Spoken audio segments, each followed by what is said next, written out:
good morning to all of you. Welcome to our YouTube channel DG and DJ Physics, Guru Nanak Dev Ji Physics. So today we'll discuss the important questions regarding the PTU exam, especially for the university exams for the electromagnetism. आज हम electromagnetism का जो paper है, physics का जो paper है उसकी बात करेंगे, जो कि सबसे इम्पॉर्टेंट है। यूनिट फर्स्ट में जो कि इम्पॉर्टेंट टॉपिक्स है वो है calculation of electric field and electrostatic potential for a charge distribution. इस पर न्यूमेरिकल्स आते हैं और डाइवर्जेंस और curl it's very very important. You have to do a numericals on the divergence and curl. इस पर भी न्यूमेरिकल्स बहुत आते हैं। The most important is the Laplace equation and the Poisson equation. ये इस पे हर बार क्वेश्चन आता है। और स्टेटमेंट ऑफ यूनिकनेस थ्योरम, इस पर भी क्वेश्चन आता है। फेरेडे केस इसकी एक एग्जांपल है, फेरेडे केस पे भी आता है। Boundary conditions for the electric field, ये पेट क्वेश्चन आता है हर साल, 4 और 5 मार्क्स में आता है। इस पे आप यहाँ पे एम्फेसिस फॉर दैट। इसके अलावा electrostatic field and potential of a dipole, इस पे न्यूमेरिकल आते हैं। और इसके अलावा डायरेक्ट्रिक्स पे प्रॉब्लम्स आती हैं कि electrostatic, specially the solving simple electrostatic problems in the presence of dielectrics, इस पे प्रॉब्लम्स आती हैं। The next is Biot Savart law, कि व्हाट इज बायट-सैवर्ट लॉ, ये इस पे क्वेश्चन आता है।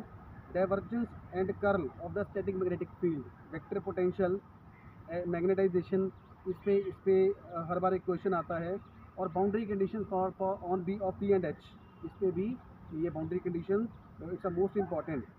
And the next is what is magnetic susceptibility, what is ferromagnetic substances, what is paramagnetic substances, what is diamagnetic substances, what is hysteresis loop, and what is BH curve, what are magnetic domains, इस पे question आते हैं हर साल।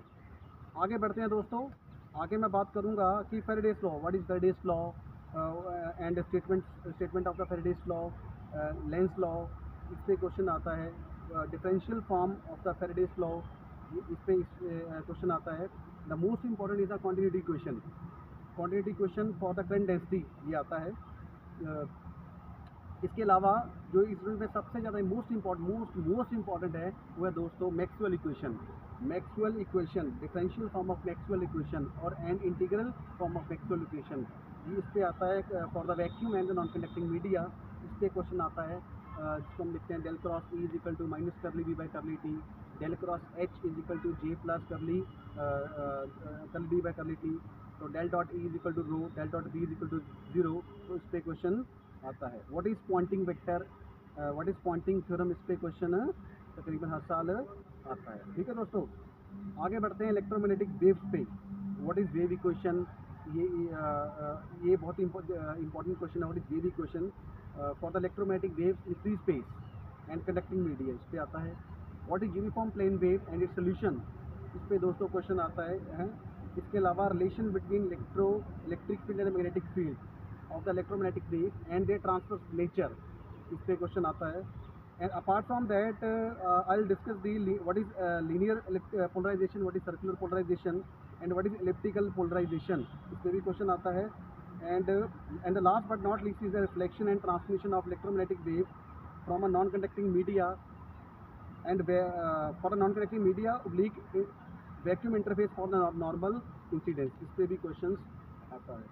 So this is all about the overall scenario of the electromagnetism paper. So all the best to all of the students, to all of the electromagnetic students. Thank you.